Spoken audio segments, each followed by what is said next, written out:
I've got my mind made up, and I won't turn back, because I have the love of my Christ today. I've got my mind made up, and I won't turn back, because I have the love of my Christ today. Your turn now. I've got my mind made up, and I won't turn back, because I have the love of my Christ today. I've got my mind made up, and I won't turn back, because I have the love of my Christ today. Goodbye, doubt. I stay no longer with you. Goodbye, fear. I stay no longer with you. I made up my mind to go God's way the rest of my life. I made up my mind to go God's way the rest of my life. Your turn now. Goodbye, doubt. I stay no longer with you. Goodbye, fear. I stay no longer with you. I made up my mind to go God's way the rest of my life. I made up my mind to go God's way the rest of my life. I've got my mind made up, and I won't turn back, because I have the love of my Christ today. I got my mind made up, and I won't turn back, because I have the love of my Christ today. We say this, we say, thank you, God, thank God, I thank you, God. Let me hear you say, thank you, God, thank God, I thank you, God. Let me hear you say, thank you, God, thank God, I thank you, God. Let me hear you say, thank you, God, thank God, I thank you, God. I will never feel defeated, Lord, your name so sweet. I will never feel defeated, Lord, your name so sweet. I will never feel defeated, Lord, your name so sweet. I will never feel defeated, Lord, your name is so sweet. I've got my mind made up, and I won't turn back, because I have the love of my Christ today. I've got my mind made up, and I won't turn back, because I have the love of my Christ. Come on, join us now. I've got my mind made up, and I won't turn back, because I have the love of my Christ today. I've got my mind made up, and I won't turn back, because I have the love of my Christ today.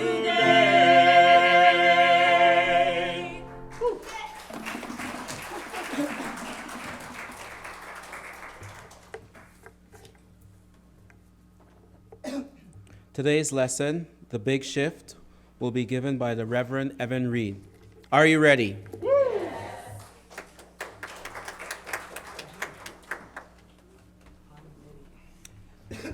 Good morning. Our ministry and the whole of the New Thought ministry is based on transformation, moving from victim to victor, feeling powerful, not powerless, taking charge instead of feeling defeated before you started. That's our ministry. It all begins with who I think I am and what I hold to be true about myself, my relationship with God, my relationship with others. When I look at myself, what do I see will determine all my experiences. if I see myself as a spiritual being created in the image likeness of God, endowed with all the infinite possibilities that are in God, then I become a champion before I start. But if I feel I'm separated from God, and God has to come to me through some miracle, then I'm defeated before I start. All the information we have gathered throughout our age, or through the time we have had on the planet Earth, has helped us to form this concept that develops into a kind of ego-based thinking and ruler that directs our life.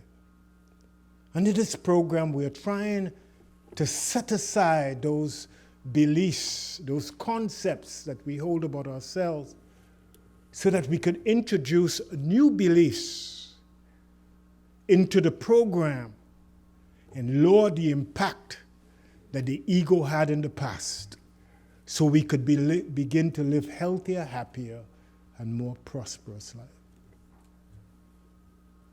The book began with, there's a war going on inside of us that causes us to worry, to get anxious, and to anticipate, and to regret. These dominant features of our mind saps us of the energy of creativity. So every time we think we could go more, we start to worry. We regret. And we try to anticipate what's going to happen tomorrow. And because of that, we continue into this cycle of lost and feeling small. He tells us that we have to transform the acronym WAR into a new acronym RAW that is based on respect. See, when you know who you are, you can begin to respect yourself and stand up for the right to live as this magnificent gift that the universe has. You respect yourself. When you acknowledge yourself as a spiritual gift of God and begin to see everybody around you as spiritual gifts just like you become welcoming. You begin to welcome people based on all is one. That the universe is based on unity, governed by the principle of love. That all of us being one, there is no difference between you and I. And the more I see myself as I see you, life becomes without war. And then I begin to establish a sense of freedom. That whatever occurs in my life, I can look at as a blessing. Whoever comes into my life, I can see as a blessing. Thank you for coming. Let me see what I can do with you now to help me grow. When situations occur, I can stop and examine the situation and say, hey, wow, I can learn and grow because of you. So I don't reject. I don't criticize, I don't condemn. I start to use what is here as a blessing.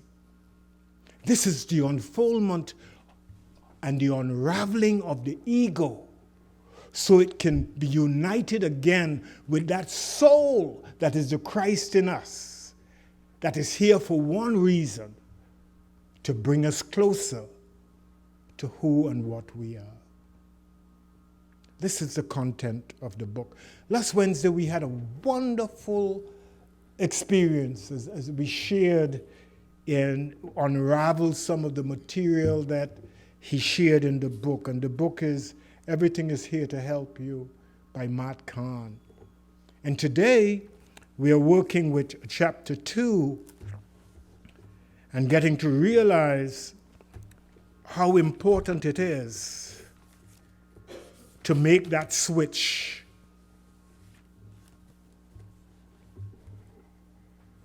from war to raw.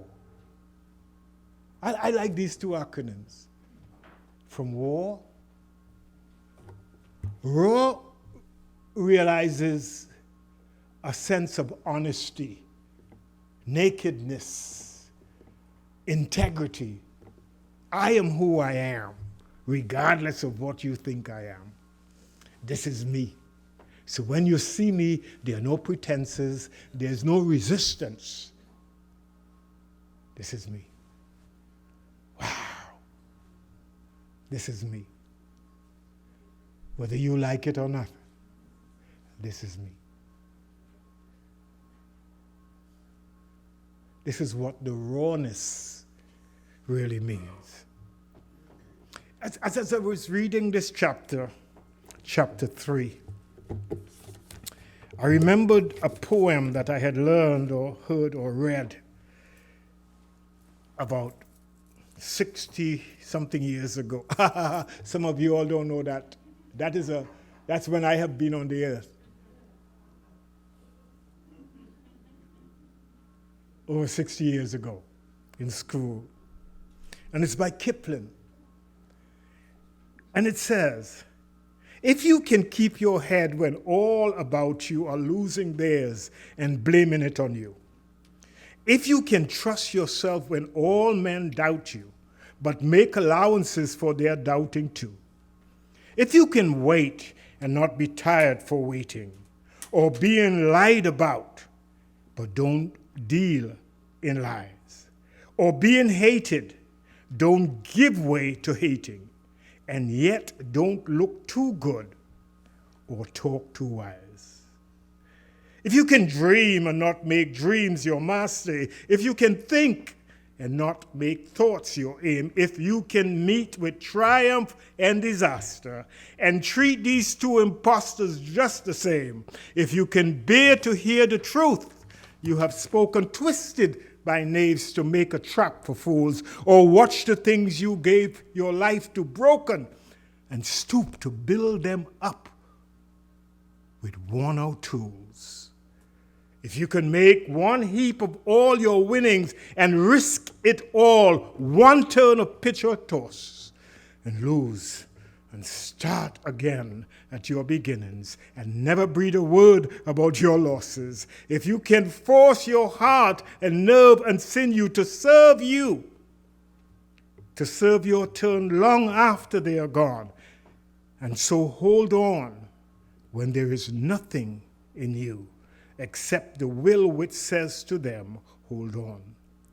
If you can talk with crowds and keep your virtue, or walk with kings nor lose your common touch, if neither foe nor loving friends can hurt you, if all men count with you, but none too much, if you can fill the unforgiven moment with 60 cents worth of distance run, yours the earth and everything that's in it, and which is more, you'll be a man, my son.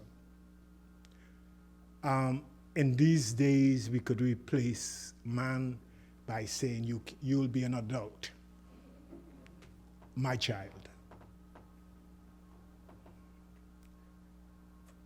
This poem is so fantastic in spiritual growth terms. It's when you do not depend on the outer to change your course in life, to know why you are here, and don't let emotion gets the better of you. To take each moment and live each moment as a moment of maturity, as a moment of giving your best regardless of what seemingly stands in front of you. To have one thing in mind, to believe that everyone who comes into your life is good for you, and find a blessing. To realize that every situation that you have encountered is there to bless you and keep you to grow by helping you to find parts of you you did not know before. If you can do that, wow, life can be lived without stress and war. We bring so much war into our lives by creating a lot of nonsense out of the simple going-ons that happen before us. We describe our power to create or to describe keeps us from really enjoying life. For whatever we describe things to be, that's how we will experience them. So when we stop judging people less than because of the differences we think we see in them, something happens, a breakthrough, the air opens up and we could breathe again. It is in breathing that we live. When we feel suffocated with negativity, it means we are dying. And I want to live. I have to keep telling myself, Evan, I came to live and I would live. Because I want to live. I'm not going to die before my time because of negativity and my ability to create, knowing that what I create mentally, I will experience outside of me. Therefore, everyone that comes to me has to be a blessing. Say with me, everyone I encounter is a gift and a blessing. My role is to see in them parts of me that I need to lift up and stop focusing on them and focusing on myself. Whew. Tell yourself, I got a lot of work to do. Again, I got a lot of work to do. I got to stop looking at you and start focusing on inside of me. That's how I grow. Wow. The big shift. If I ascend to heaven, you are there. If I make my bed in Sheol, you are there. This you is goodness. The nature of the God that we serve is goodness. So wherever I go in the universe, there is goodness. That's the first principle that I have to have as my truth to live by. Wherever I am, good is. And everything that stands before me is good. It's my imagination based on my belief system that recreates what stands before me according to my ability to create out of my belief. I want you to get that this moment. Turn around you. Turn to the side of you and realize that you're looking at you. Just do that. Just turn to somebody and realize that the you that you have created, that the they that you have created is not them, it's you. Just want you to do that for yourself. If you can't see beauty in yourself, when you look at me, you cannot see beauty in me. For I am a likeness of your truth that you hold mentally. Wow. And when I realize that you can do me no harm unless the picture that I see as you, I hold to be harmful, well then, I'm at peace wherever I am. He talks about learning to see beyond the ego-inspired pattern of judgment, avoidance, and self-gratification. 3 things. The pattern of judgment. We judge from our belief system, which is grounded on lies that we have accepted to be true. Avoidance is trying not to do something because we don't want a certain effect. And self-gratification is most of us do things for others to say how good we are, that we could feel good inside of us. If you don't begin by feeling good inside of you, you will be searching wherever you go to act upon something that somebody could help you get a little bit of joy inside of you.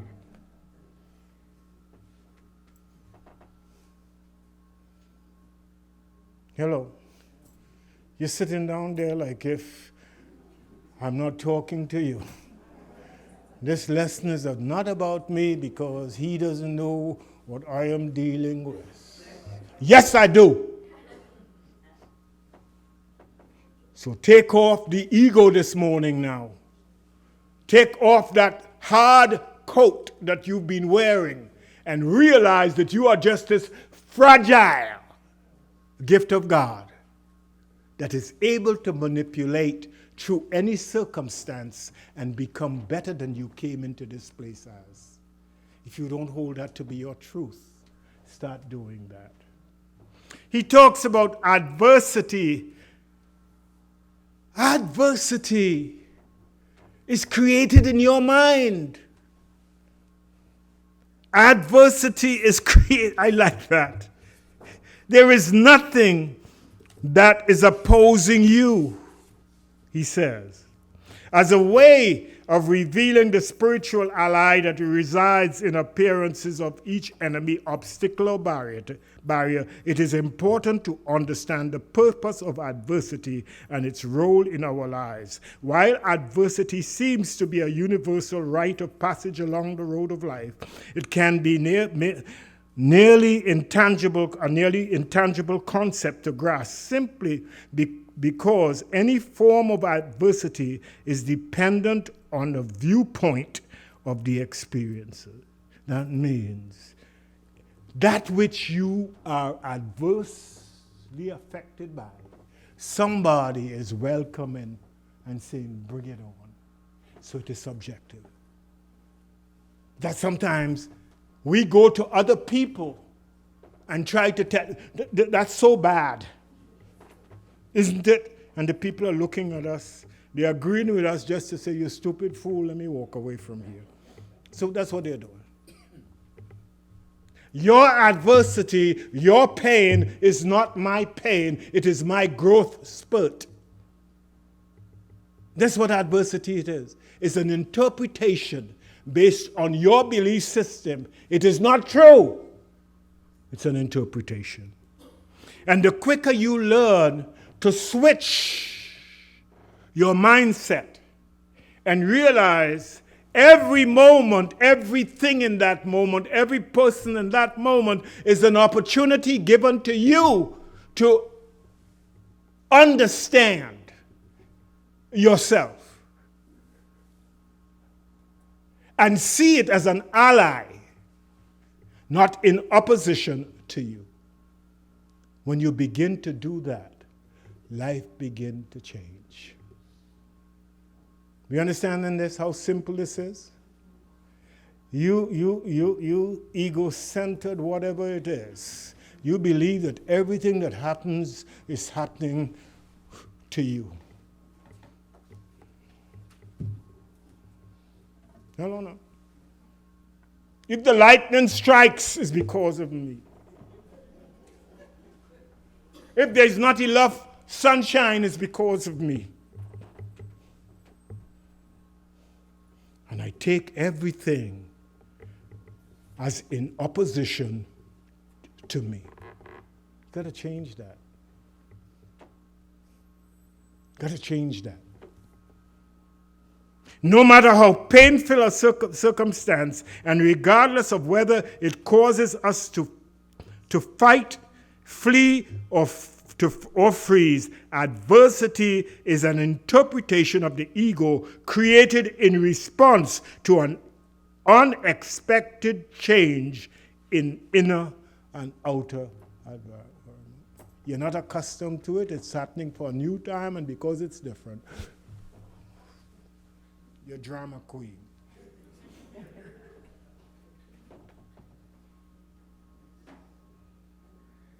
We good? Yes.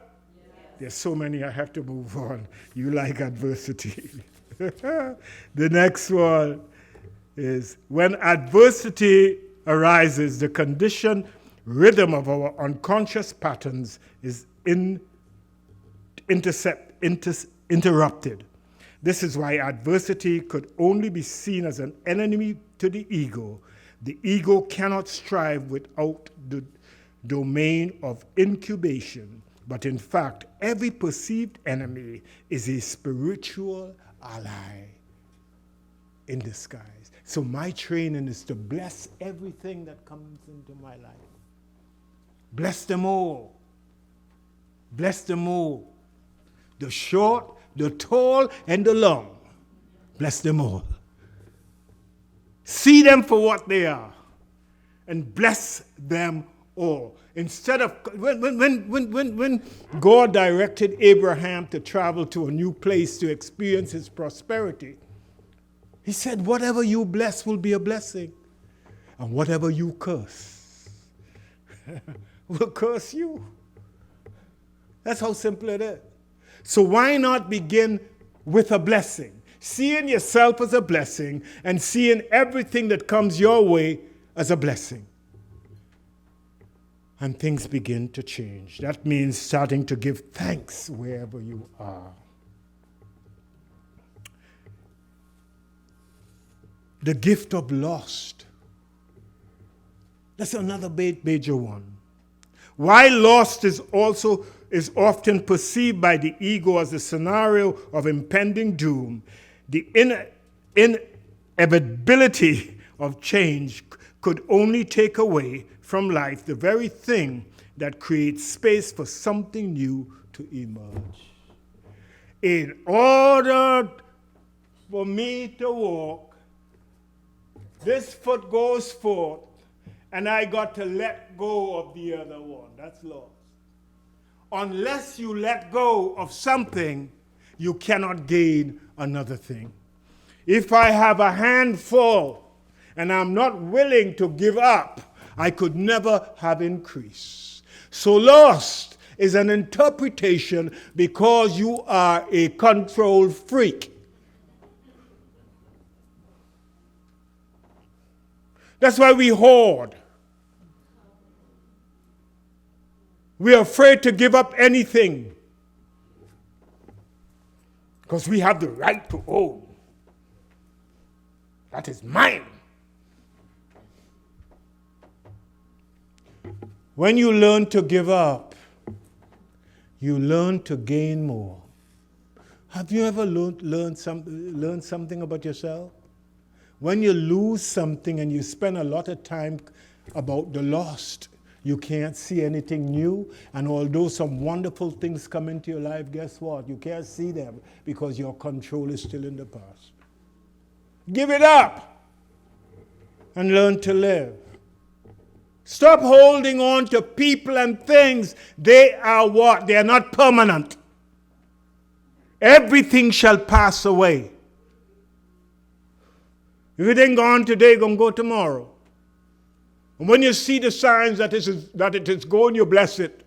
Thank you, Father. Let it go quickly so I could gain more quickly. That's lost. We good? We're lost? Okay. The reason for fear, even sometimes as debilitating as fear is, fear is here to help us. While it is common to perceive fear as a prime roadblock to liberation, there's a deeper purpose for why it exists. Fear acts as an aspect of intuition. Through it, no, so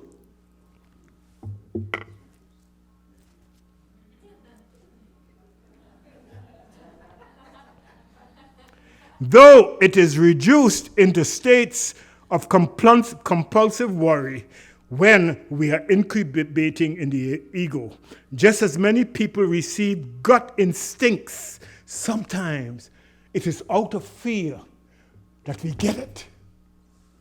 Use fear as an ally, not as an enemy that cripples and reduces us to dwarf. Embrace fear as a moment of liberation by setting yourself and saying, I can move beyond this. We are not afraid of what's to come. We are afraid of the memory that we have had of the past.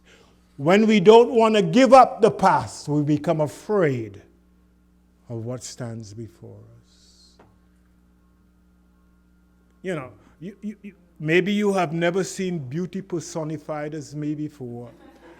So when you see me, you are afraid of my beauty because you can't handle it. You know, I don't listen to you, right? But you understand what I'm saying? We are afraid because we can't match it, because we feel powerless. That's it. And you should be able to stand up to any situation as a conqueror, not full of fear.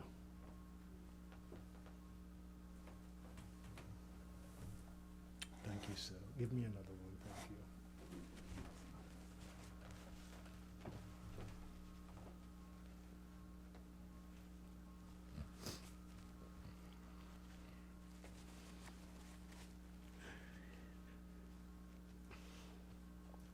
Anger. Anger is a reaction to being wronged or rejected. It only comes about when you give power to something outside of you. When you realize that wherever you are in charge, you don't have to get anxious. You don't have to get angry. But when you have given power to somebody else, you get angry. I don't know. Have you ever gotten angry? Yes. And when you get angry, you can't think? Because when anger takes hold, you become destructive. You cannot create. Because you feel you have no power. Let me see what it says here. Yes. The purpose, that's lost. Where am I? Fear, anger.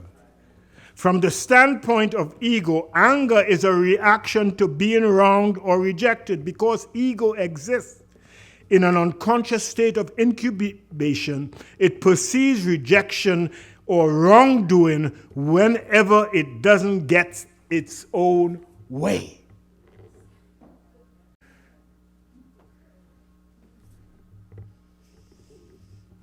When we no longer feel in charge, we get angry.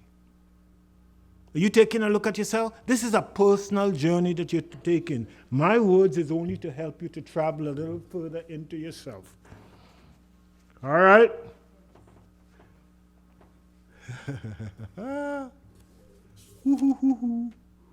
When anger is an ally, it acts as a guardian of our energy field.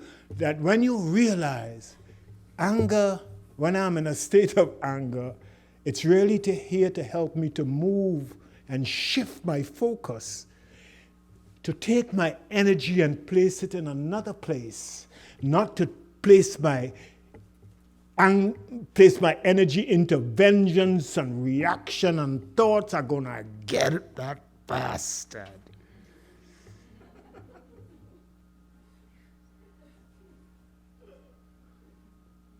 But to rejoice and say, wow, this is affording me a time to take my energy and place it in a more creative manner. Why would I give you power over me?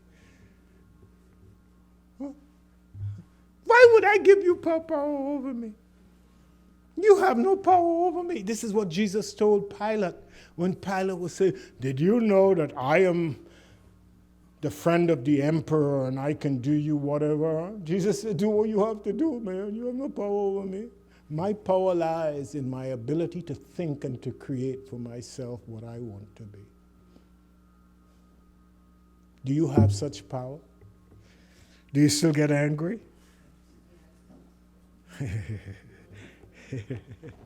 When rooted in the ego, it is common to relate to others on the basis of a search for constant personal validation instead of engaging in a dance of true emotional intimacy that only the soul can navigate.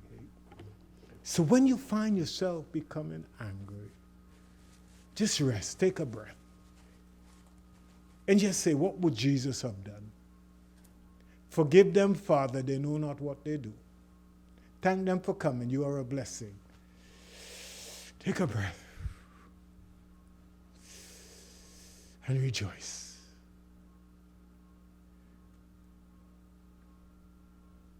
Take a breath. Just rejoice. And you'll find the energy that anger creates, it dissipates. Instead of standing and arguing, hello now, realize that the person in front of you is also right according to their perspective, and they're doing what they can possibly do for the good of themselves, and so are you. Hello now.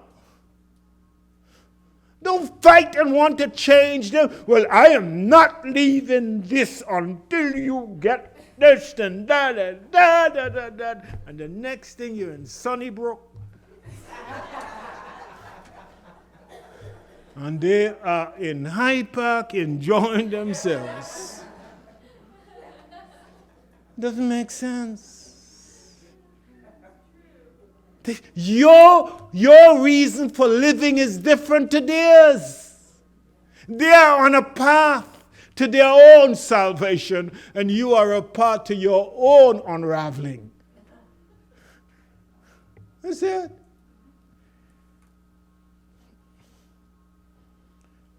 The next one on page 38, how judgment can help.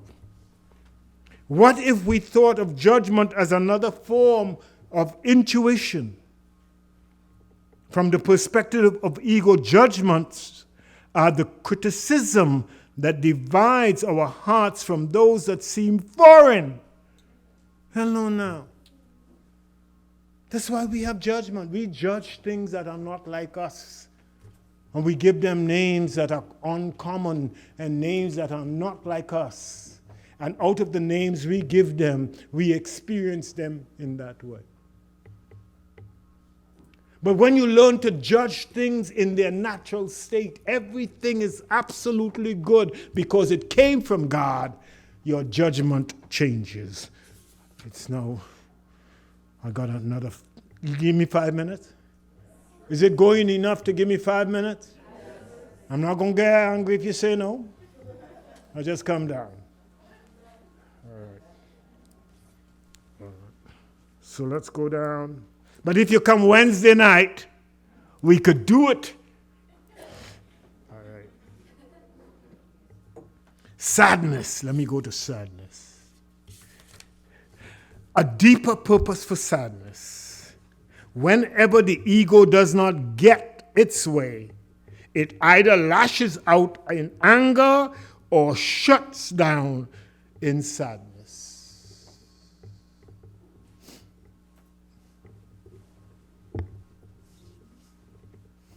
Instead of energy going that way, it is the same energy that goes this way. Nobody cares about me. Nobody loves me anymore. And I start to build an emptiness inside of me. And I get sad. After all I did for them.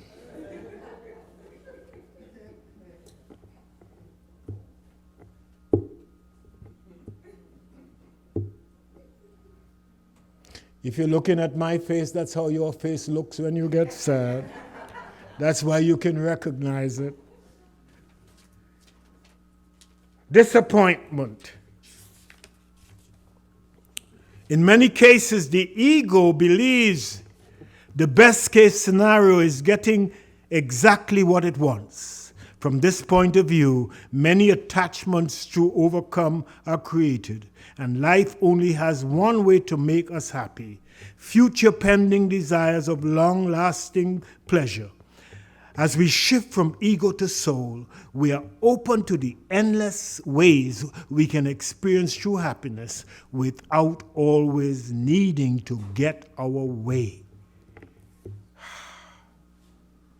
Every one of us comes to a situation with an agenda.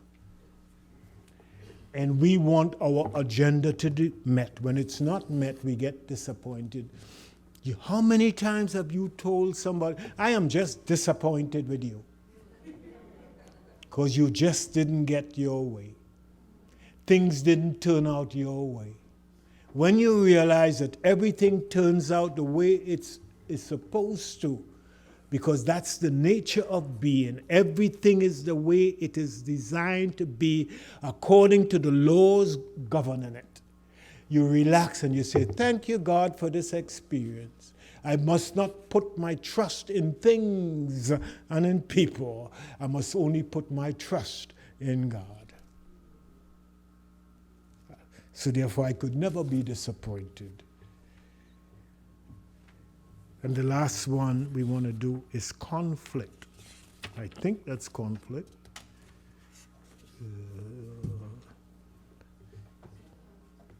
Conflict. Conflict basically is war. Creating the war inside of us for no reason at all. Conflict means that I feel that through separation, you ever felt that people don't like you because of the things that they're doing? And you feel it's the things that are being done are done towards you?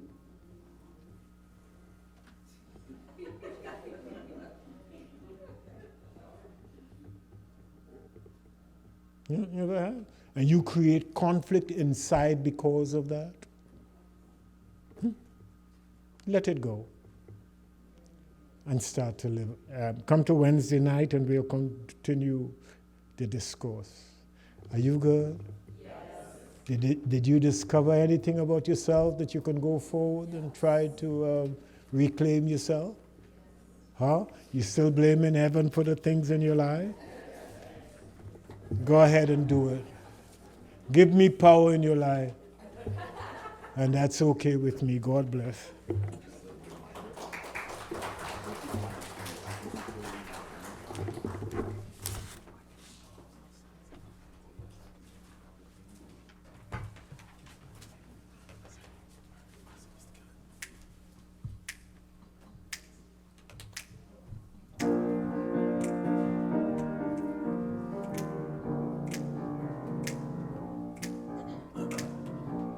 I can see clearly now the rain is gone,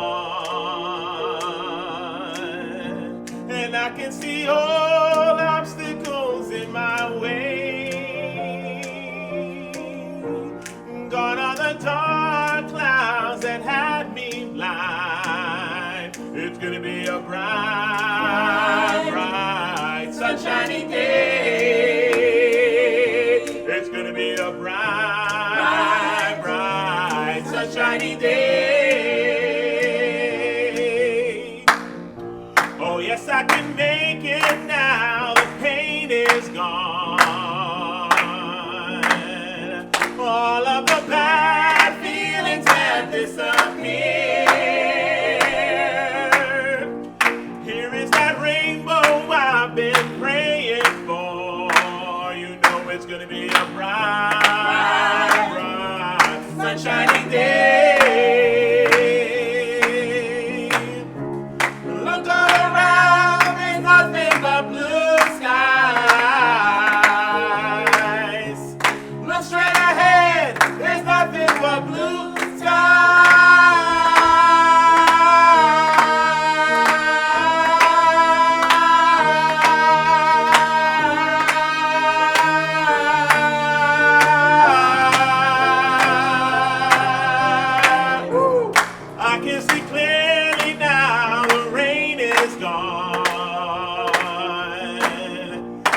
I can see all obstacles in my way. Now gone are the dark clouds that had me blind. You know it's gonna be a bright, sunshiny day. You know it's gonna be a bright, sunshiny day.